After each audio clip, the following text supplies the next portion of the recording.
본문의 내용이 수천 년 전의 말씀이죠. 우리가 보고 느끼는 대로 이렇다 이렇게 하면 곤란하고, 수천 년 전이에요. 신약만 해도 벌써 2023년이죠. 2000년인데다가 구약으로 거슬러 올라가서 지금부터는 수천 년 전의 이야기인데, 성경은 최하 신약 성경만 해도 한 2000년 전이잖아요. 그러니까 우리의 느낌대로 이것이다 하고 그렇게 읽으면 곤란하죠. 우리가 지금 어려운 것을 보고 있습니다. 자꾸 봐야 할 텐데요. 오늘 이 본문의 말씀은 지난번에 3장에서 이어지는 건데, 역시 인구조사라 할 수 있죠.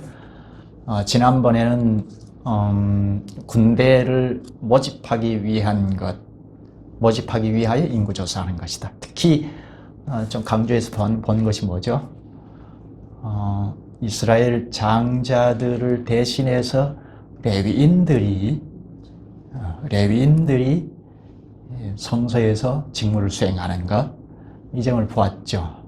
그러니까 레위인들이 이스라엘 장자를 대신하여 직무를 맡았다. 이 점을 중요하게 보고 말씀을 드렸습니다. 본래 장자들이 하나님을 섬기는, 하나님의 것이다 해서 하나님 섬기게 됐는데, 그 기초는 출애굽 때이죠. 출애굽 때 하나님께서 재앙을 내리실 때, 마지막 재앙인가요? 장자들 첫 것은 다 죽이지 않습니까? 심판하시는데, 바로 왕 정부에 있던 바로 애굽 사람들은 다 첫 것, 장자들 다 죽었죠. 그런데 하나님께서 이스라엘 장자들 첫 것은 다 구원하셨지 않습니까? 구원하셨으니까 하나님이 이거 내 것이다 하신 거죠.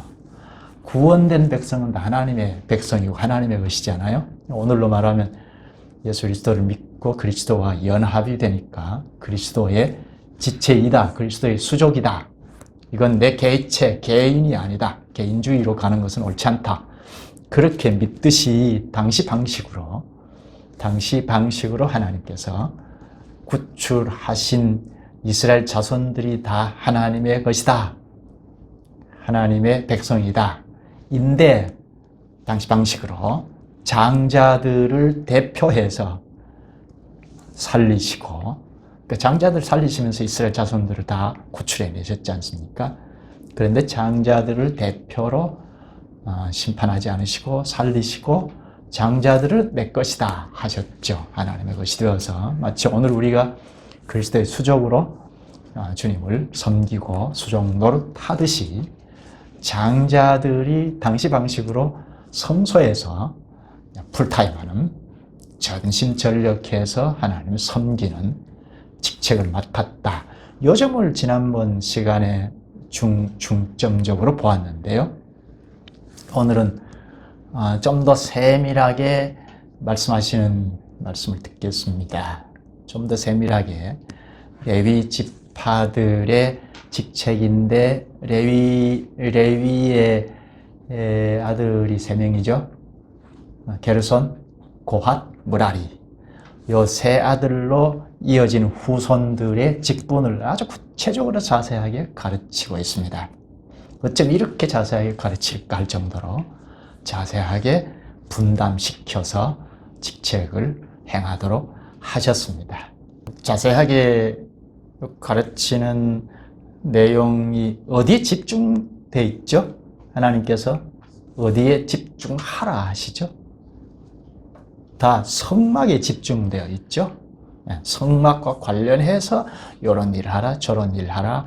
오늘은 구체적으로 좀 더 지난번과는 달리 구체적으로 또 강조해서 가르치는 것은 이 진영에서 이제 가자 할 때, 행군해 나갈 때, 여호와의 군대라 하고 행군해 나갈 때 이 성막을 어떻게 거두어서, 어떻게 쌓아서, 어떻게 메고 가는지, 누가 이걸 하는지 구체적으로 레위 세 아들로 이어지는 자손들에게 분담시키는 것입니다. 이렇게 구체적으로 가르치는 요 명령이 다 성소에 집중되어 있다. 이걸 한마디로 말하면 성막을 신중하게 대하라. 그렇지 않으면 죽는다. 이죠? 성막을 신중하게 대하라. 그렇지 않으면 죽는다. 이 말씀을 우리가 읽을 때 어떻게 읽어야 할까? 어떻게 말씀을 들어야 할까? 어떤 뜻일까? 앞으로 이제 가나안 땅에 들어가면 성전을 건축하는데 성전을 건축하라 하는 것과 관련해서 이스라엘 이 교회원들은 다 성전을 집중하거든요. 이걸 우리가 어떻게 들어야 할까? 뭐 이미 우리는 다 알고 있는 내용이지만 그러나 좀 더 명료하게 할 필요가 있죠. 본문을 조금 중요한 거 쭉 읽으면서 말씀 듣겠습니다. 1절, 2절 먼저 보면 또 여호와께서 모세와 아론에게 말씀하여 이르시되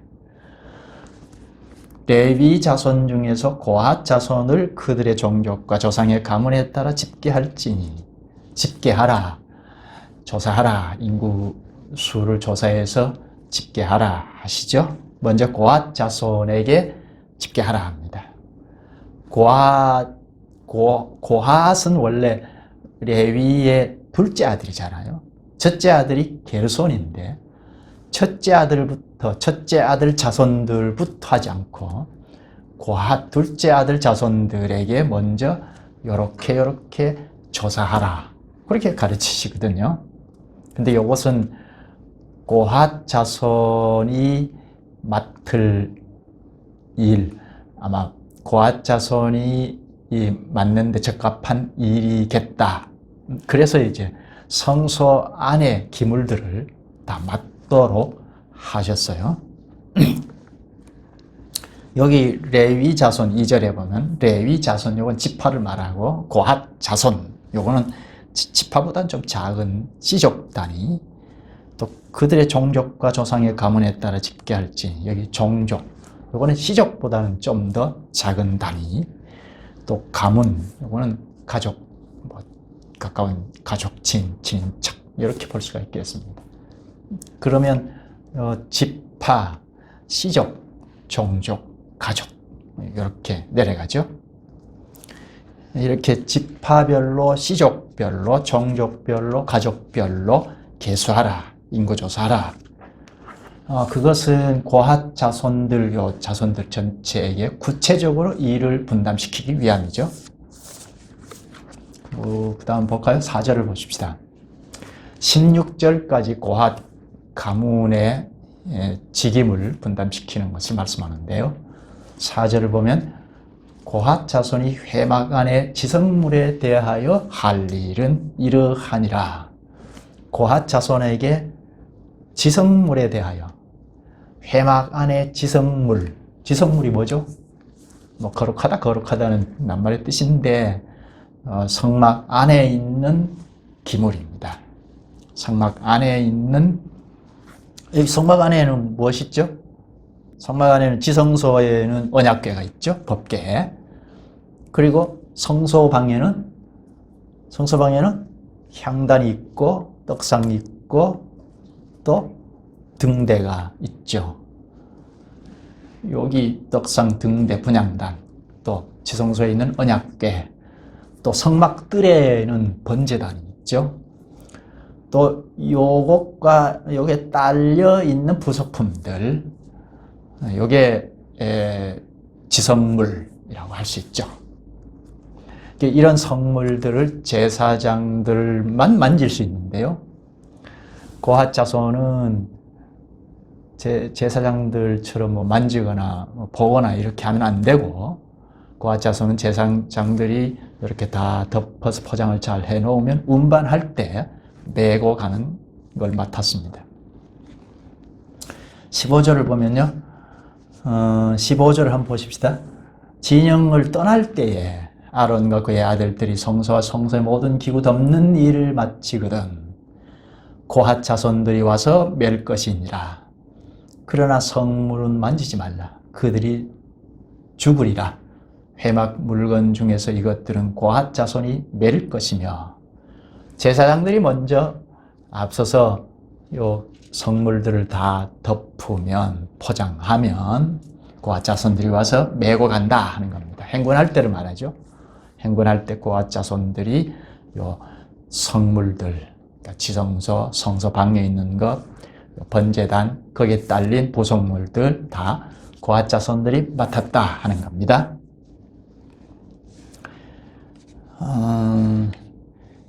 여기 손으로 만지면 죽는다 하는 걸 말하는데요. 성물을 만지지 말라. 만지면 죽는다 하십니다. 그러면 먼저 제사장들이 이거 다 준비를 해서 포장을 해 놓으면 고핫 자손들이 메고 가는 일을 맡았다는 겁니다. 고핫 자손들이 여차에서 성물을 보거나 만지면 죽어요. 그래서 여기 17절부터 20절까지 제사장들이 고핫 자손을 보호하라고 명령하십니다. 19절에 보면 19절 그들이 지성물에 접근할 때에 그들의 생명을 보존하고 고핫 자손을 말하죠. 죽지 않게 하기 위하여 이같이 하라. 아론과 그의 아들들이 들어가서 제사장이죠. 각 사람에게 그가 할 일과 그가 맬 것을 지휘하게 할지니라. 아론과 그 아들들, 제사장들이 고핫 자손이 해야 할 일을 지휘해라, 관장해라 하십니다. 20절에 보면 그들은 잠시라도 들어가서 성소를 보지 말라. 그들이 죽으리라. 이거 관여해야죠. 성소에 들어가서 보면 안 되는 거죠. 성소 안의 기물들을 다 고핫 자손이 맡아서 메고 가고 하는 거니까 고핫 자손들을 철저하게 보호하도록 제사장들이 이렇게 감독을 했습니다. 왜 이렇게 부탁을 할까요? 고핫 자손들을 보호하기 위함인데 뭐 여차해서 볼 수도 있고 호기심에서 뭐 자칫잘못하다가 볼 수도 있고 만질 수도 있거든요. 그러면 고핫 자손들이 죽으면 뭐 집단으로 죽을 수도 있고 개인이 죽을 수도 있는데 그렇게 되면 이 레위 지파들의 큰 손실이고 레위 지파들의 손실이면 이스라엘 교회 전체에 영향을 미치죠. 교회가 잘 서기 어렵죠. 그러니까 하나님께서 고핫 자손들 아주 귀하게 생각하고 제사장들이 보호하고 지키고 감독하도록 하신 것입니다. 여기서 제사장들이 맡아서 할 일을 잠깐 좀 짚고 가죠. 제사장은 고핫 자손을 잘 보호하고 감독할 책임이 있다 했는데요. 앞에 15절을 다시 보면 진영을 떠날 때에 아론과 그의 아들들이 성소와 성소의 모든 기구 덮는 일을 마치거든 고핫 자손들이 와서 맬 것이니라. 여기 덮는 일을 마치거든, 덮는다. 그건 성물을 다 덮어서 보지 않게, 보지 못하게 하는 거죠. 저 앞으로 가서 5절부터 구체적으로 말씀하는데요. 보시죠. 5절을 볼까요? 진영이 전진할 때 아론과 그의 아들들이 들어가서 칸 막는 휘장을 걷어 증거궤를 덮을 때 어떻게 하느냐? 여기 칸 막는 휘장을 걷어 증거궤를 덮고, 증거궤, 법궤, 언약궤를 말하죠. 뭘로 덮는다고요? 칸 막는 휘장으로. 이건 지성소 성소를 막았던 휘장이죠. 이 휘장으로 지성소에 있는 언약궤를 덮는다.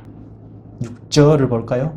그 위에 해달의 가죽으로 덮고 또 하나 덮죠. 또 그 위에 순청색 보자기를 덮은 후에 그 채를 꿰고 휘장을 걷어 증거궤를 덮고 또 여기 그 위에 해달의 가죽으로 또 한 번 덮고 그 다음에 그 위에 순청색 보자기를 또 한 번 덮습니다. 그러면 3중으로 덮죠.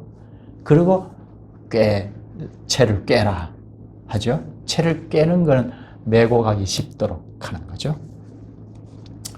3중으로 덮게 하셨어요. 뭘요? 언약궤를. 왜 그랬을까? 뭐 얼른 납득하기는 어렵지만 쉽게 짐작할 수 있는 것은 보지 못하게 보면 안 되니까 또 만질 수 없게 하기 위해서 또 은폐하기 위함이죠. 죄인인 인간이 하나님을 보면 죽거든요. 그런데 당신은 성소에, 특히 지성소에 있는 언약궤를 보면 그 자리에서 죽죠. 왜죠? 하나님께서 그 언약궤 위에 속죄소에 강림하셨다. 그렇게 상징하잖아요. 하나님께서 언약궤 위에 강림하셨으니까 그 당시 상황으로 하나님의 영광이죠. 하나님의 영광을 보기만 해도 죽는다 하는 겁니다. 그러니까 언약궤를 은폐, 덮었던 겁니다. 보면 죽으니까 안 되니까 하나님의 속성 또는 하나님의 영광, 성품을 상징하는 언약궤를 덮었다는 겁니다. 당신은 이렇게 힘이 타고 또 은폐된 것이 많았습니다. 그래서 성경에 비밀이라는 말을 때때로 쓰죠. 구약시대 때는 계시가 그 정도밖에, 계시의 말씀을 그 정도밖에 하지 않으셨으니까 그렇죠. 오늘 우리 자리에서 보면 굉장히 덮어져 있고 비밀이었다 할 수 있죠. 그런데 그리스도께서 오신 이후에는 다 밝히 드러났죠. 비밀이 없이 다 드러났습니다.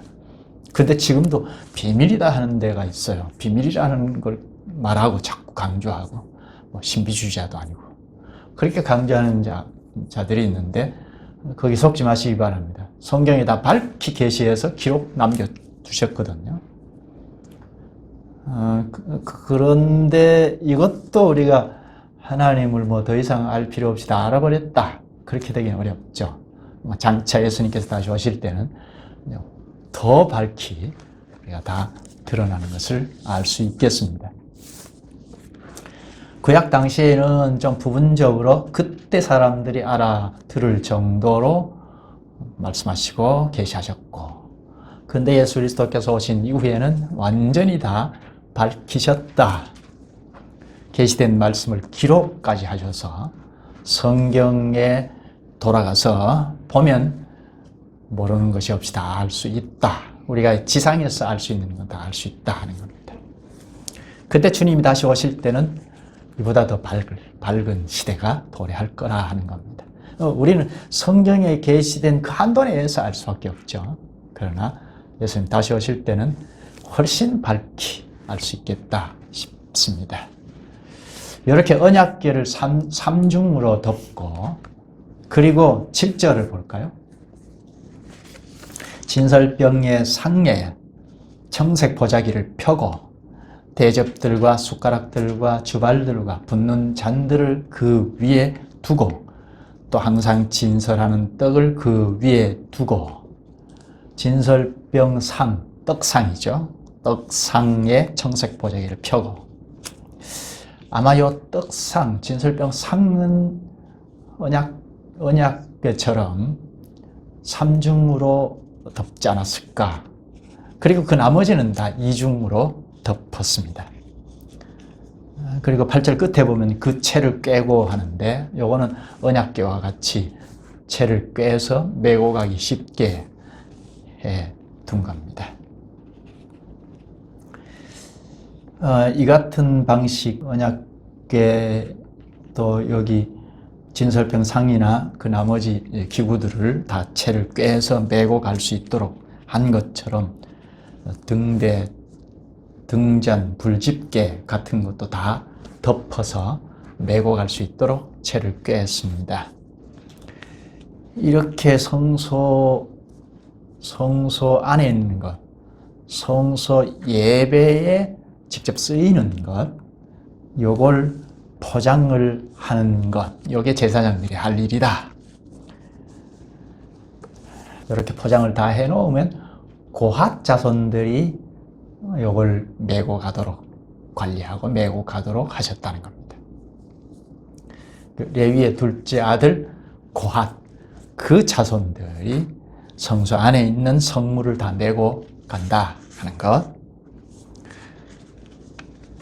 또 하나 요 16절을 보면 특별히 제사장 엘르아살의 임무를 말씀합니다. 제사장 아론의 아들 엘르아살이 맡을 것은 등유와 불 켜는 기름이죠. 또 태우는 향과 분향할 때 쓰는 향품, 항상 드리는 소제물과 관유이며 또 장막 전체와 그 중에 있는 모든 것과 성소의 그 모든 기구니라. 제사장 엘르아살이 이걸 특별히 맡았다는 것을 언급합니다. 엘르아살이 제사 때 직접 쓰이는 것, 요 물건을 다 관할했습니다. 그리고 엘르아살이 고핫 자손들이 맡아 있는 요걸 직접 감독을 했습니다. 엘르아살이. 3장 32절을 보면 엘르아살이 모든 레위인들의 대표라고 하거든요. 그 다음 21절에서 28절까지는 게르손 가문의 임무를 말씀합니다. 게르손은 레위의 첫째 아들이죠. 둘째 아들인 고핫 자손들의 임무를 먼저 말하고 성소 안의 기물들이죠. 아주 가장 귀중품이라 할 수 있는데 그 다음에 요 게르손 첫째 아들 게르손 자손들의 임무를 가르칩니다. 24절을 보죠.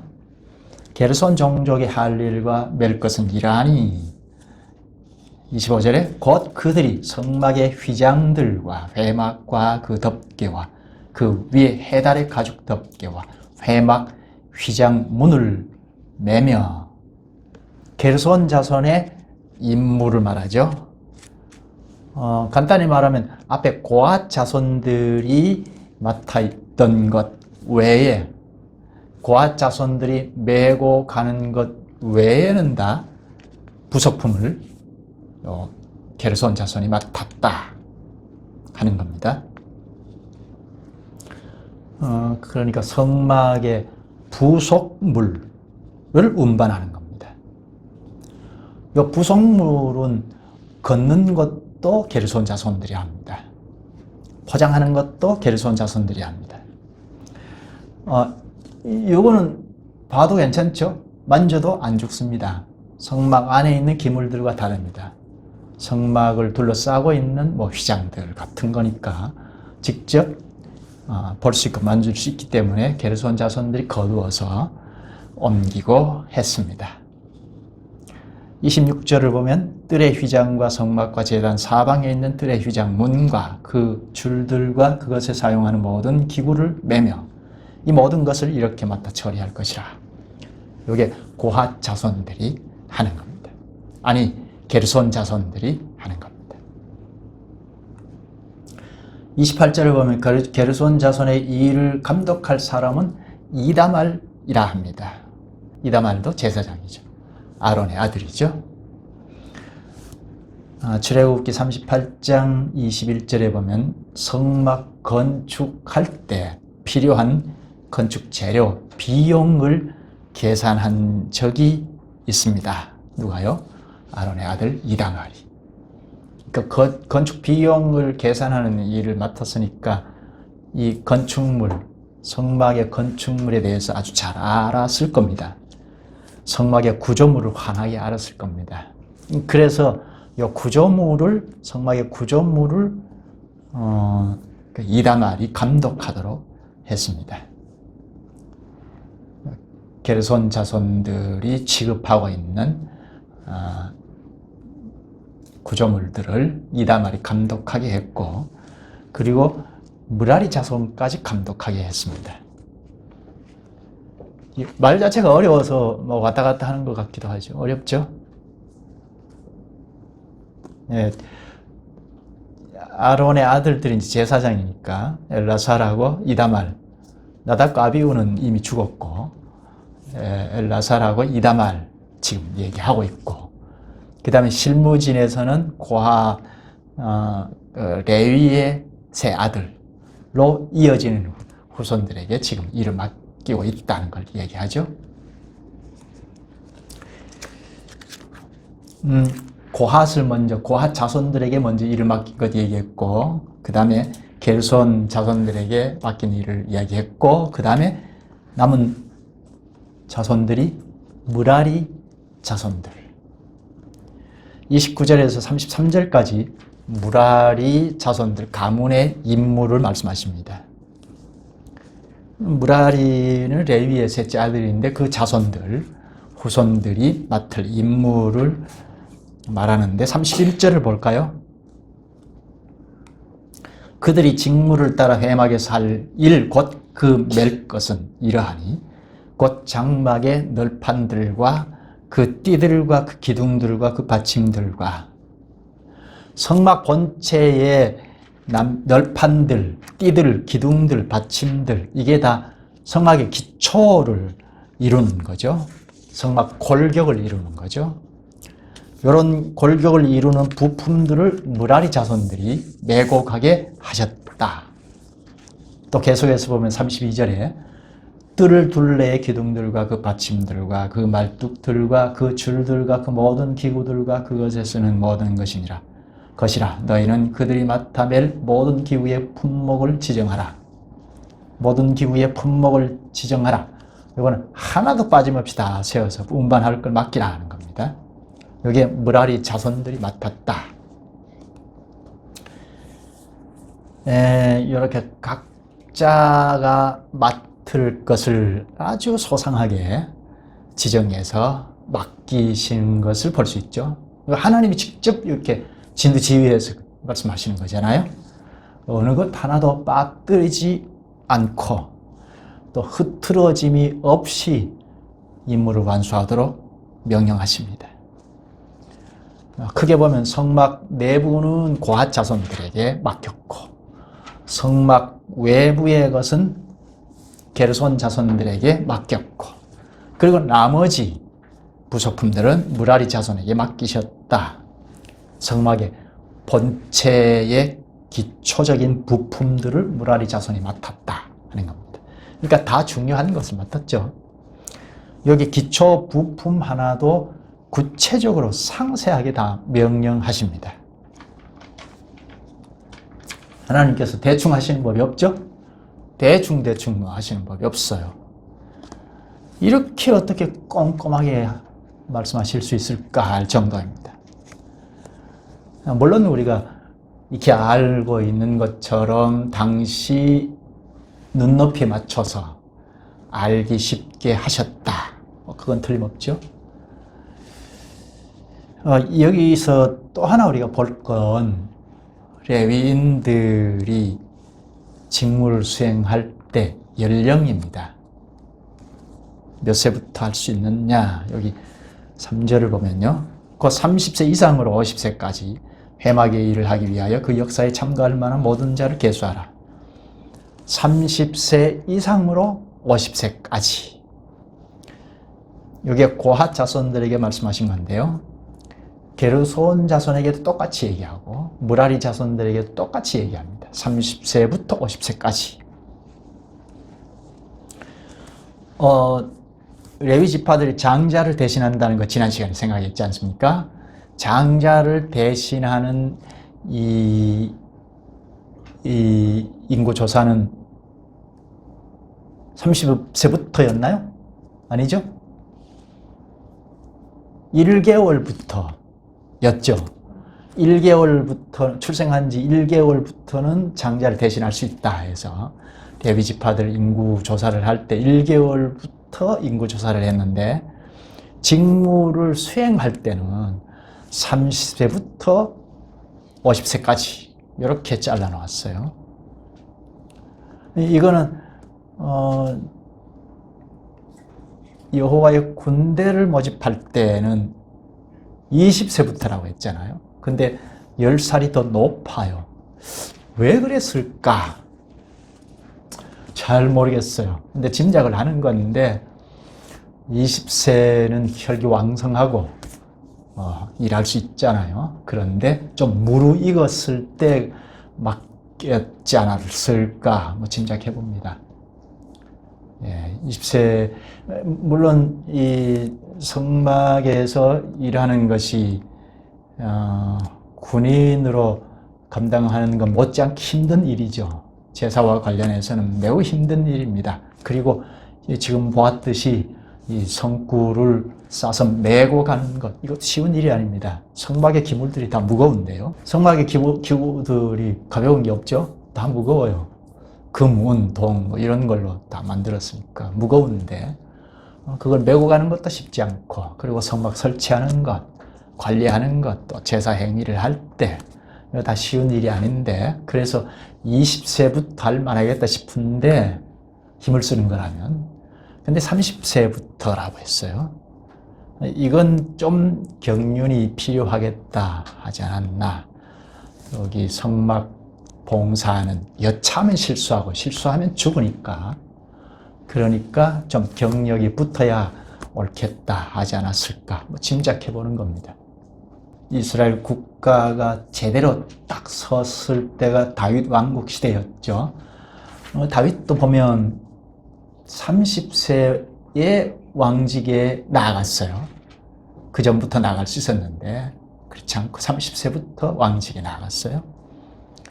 그리고 예수님도 30세에 공생애를 시작했죠. 특별히 30세부터라는 레위 지파의 규례를 쫓아서 대제사장직을 수행하셨어요. 그런데 민수기 8장 24절에 가면 25세로 조정이 돼요. 레위 지파들 직분을 행하는 연령이 낮아져요. 25세로. 또 역대상 23장 24절에 보면 20세로 조정이 됩니다. 요거는 하나님께서 본래 정해 두신 30세부터라는 이 원칙을 무시한 것 아니고 30세에 공식적으로 성막 업무를 시작할 수 있는데, 그 전에 25세나 20세 이전에 성막 업무를 잘 행할 수 있도록 배우는 과정, 수습기간이라 할 수 있겠습니다. 하나님께서 불러내실 때, 직분자로 불러내실 때 때때로 훈련의 과정을 가지셨던 겁니다. 본문을 잘 보면 하나님께서 얼마나 구체적으로 자세하게 꼼꼼하게 다 일러주시는지를 잘 알 수 있죠. 레위 지파가 전쟁하는 군인으로는 면제되었습니다. 전쟁에 참여하는 대신에 그에 못지않게 성막 봉사에 일을 맡기셨습니다. 레위인들은 하나님의 영광을 직접 보존해야 합니다. 그러니까 그만큼 위험하기도 하고 목숨을 담보로 하고 일을 하는 직분자입니다. 그래서 상당히 어렵습니다. 또 그 자체도 노동력도 필요합니다. 성막 기구들이 다 무겁다고 했잖아요. 그걸 거두고 운반하고 조금도 손상을 입지 않게 해야 하는데, 행군할 때도. 그리고 정착을 하면 성막을 잘 건축해야 하는 일도 있고, 가자 하면 또 짐을 싸야 하는, 이게 쉬운 일이 아니죠. 이게 무엇일까? 3절을 보면 곧 30세 이상으로 50세까지 회막의 일을 하기 위하여 그 역사에 참가할 만한 모든 자를 계수하라. 이게 고앗 자손뿐만 아니라 게르손, 무라리 자손들에게도 다 똑같이 30세부터 50세까지. 그리고 나중에 그 인구수 계수할 때도 계속 반복해서 나옵니다. 30세부터 50세까지. 요건 여기 보면 그 역사에 참가할 만한 모든 자라 했는데, 이건 다른 말로 전쟁에 참가할 만한 모든 자, 이렇게 번역해도 괜찮습니다. 그러니까 레위 지파들도 다 군인이라는 거죠. 이스라엘 회중 가운데 여호와의 군대에서 제외된 사람은 없었습니다. 이스라엘은 여호와의 군대입니다. 어디를 향해서 행군하죠? 목적지가 어디죠? 가나안 땅이죠. 가나안 원주민들하고 싸우기 위해서 지금 인구 조사를 하고 체제를 정비합니다.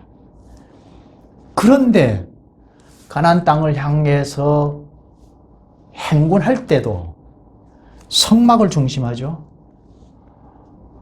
하나님께서 성막에 임재하신 그러니까 하나님을 중심으로 하여서 주둔하고, 그리고 행군할 때는 성막에 있는 언약궤를 맨 앞에 세운다. 이건 지난 시간에 생각했죠. 언약궤는 안에는 말씀이 있으니까 말씀을 앞에 두고 쫓아간다는 겁니다.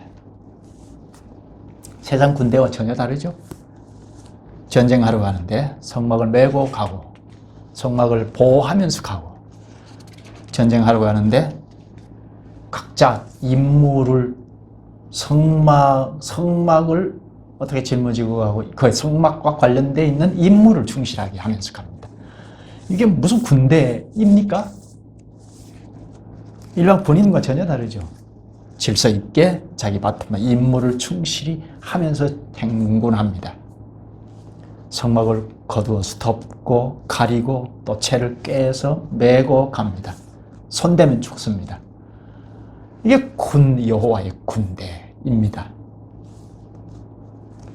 성막에 집중되어 있죠. 행군하면서 적군을 향하여서 어떻게 쳐들어가고 어떻게 물리치는지 연구하고 신중히 하라 하신 게 한마디도 없어요. 전부 성막을 놓고, 한마디로 말하면 성막을 신중히 대하라. 그렇지 않으면 죽는다. 요것과 관련된 말씀이에요. 이게 뭐죠? 우리는 이걸 어떻게 받아야 할까요? 하나님 말씀이니까 우리도 받아야죠. 근데 성막이 어디 있죠? 우리는 익히 잘 알죠? 성막의 실체는 그리스도이죠. 그리스도께서 오셔서 너희들 가운데 성막을 쳤다 하셨어요. 그리스도께서 성막의 실체로 오셨습니다. 히브리서 8장 5절인가요? 그들이 섬기는 것은, 이거는 구약 백성들이 섬기는 것, 성막과 성전을 말하는데, 그들이 섬기는 성막과 성전은 하늘에 있는 모형이요 그림자라 했거든요. 근데 요한이 계시를 받았는데, 요한계시록 21장 22절인가요? 하늘에 올라가서 보니 어린 양이 성전이더라는 겁니다. 그러니까 성막과 성전의 실체는 어린 양이 되신 그리스도라는 겁니다. 이 그리스도 성막, 구약의 성막 성전은 그리스도의 그림자, 그리스도의 모형이라는 거죠. 그러니까 오늘 우리는 이렇게 자세하게 세세하게 가르친 것은 당신은 어린아이들에게 가르치듯이 그들이 알아듣고 순종할 수 있어야 하니까 이렇게 세세하게 가르쳤는데, 오늘 우리는 이들이 가르친 바대로 다 순종했다. 오늘 우리에게도 이걸 요구한다. 뭘요? 성막의 실체이신 그리스도께 충성하라는 겁니다. 핵심을 말한다면 그리스도께 요렇게 하듯이 그림자인 성막, 그리스도의 그림자인 성막을 중심 삼아서 요렇게 하듯이 오늘 우리에게는 그리스도께 충성하라 하는 겁니다. 어떻게 충성하지? 하는 것은 첫째는 그리스도의 말씀을 섬세하게 다 빠뜨리지 말고 들어야 하겠다는 겁니다. 성막에 집중해서 신중하게 대하라, 그렇지 않으면 죽는다 한 것처럼 그들이 대충 듣고 대충 하면 죽죠? 순종할 수가 없죠. 그처럼 그리스도께 충성하라. 어떻게? 현실은 그리스도의 말씀을 신중하게, 섬세하게, 구체적으로 다 들어야 하겠다. 그러면 성령께서 깨닫게 하시니까요. 그리스도의 군대이니까 세상을 향해서 적군을 향하여 행군할 때 구약의 백성들은 언약궤를 앞세우고 행군을 했는데, 그건 하나님께서 하신 말씀을 앞세우고 따라가더라. 이게 그리스도의 군사라면 그리스도께서 하신 말씀을 쫓아간다는 겁니다. 그리스도의 말씀을 앞세우고 가야겠다 하는 겁니다. 그리스도의 말씀은 성경이죠.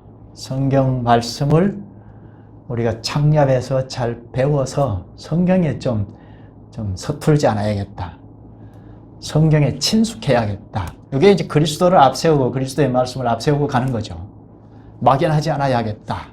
성경이 상당히 막연한 경우가 많죠. 막연하면서 내 느낌대로 구절을 빼와서 이렇게 하자 저렇게 하자 하고 충성봉사하자 하면 그게 충성이 아니죠. 그리스도께 충성하는 것이 아니라는 겁니다. 좀 섬세하게 제대로 말을 잘 듣고 성령께서 깨우치시는 걸 가지고 그 말씀대로 쫓아야 하죠. 로마서 10장 2절 3절을 읽겠습니다. 내가 증언하노니 그들이 하나님께 열심히 있으나 요건 당시 사도시대 때 당시 대표로 유대인들인데 대표로 서기관과 바리새인들을 한 말 같아요. 그들이 하나님께 열심히 있었다. 그런데 올바른 지식을 따른 것이 아니니라. 하나님의 의를 모르고 자기 의를 세우려고 힘써 하나님의 의에 복종하지 아니하였느니라.